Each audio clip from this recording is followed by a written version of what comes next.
தரங்கம்பாடி அருகே திருக்கடையூரில் உள்ள தமிழ்நாடு அரசு தங்கும் விடுதியில் பல்வேறு முறைகேடுகள் நடைபெறுவதாக குற்றம் சாட்டி மார்க்சிஸ்ட் கம்யூனிஸ்ட் கட்சியினர் விடுதி வாயில் கதவை இழுத்து மூடி முற்றுகை போராட்டம் நடைபெற்றது.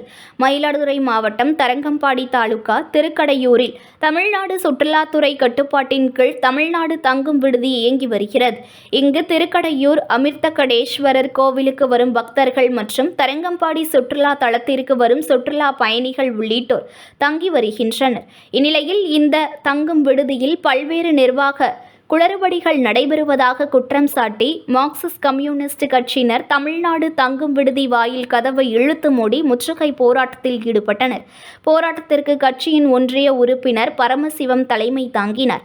போராட்டத்தின் போது எந்தவித காரணமும் இன்றி பணியாளர்களை பணிநிறுத்தம் மற்றும் திடீரென பணியிடை மாற்றம் செய்தது, பணியாளர்களுக்கு சம்பளம் வழங்குவதில் குளறுபடி, பணி சுமையை ஏற்படுத்தி பணியாளர்களை மன அழுத்தத்திற்குட்படுத்தியது உள்ளிட்ட நிர்வாக சீர்கேட்டை கண்டித்து கோஷங்கள் எழுப்பி முற்றுகை போராட்டத்தில் ஈடுபட்டனர்.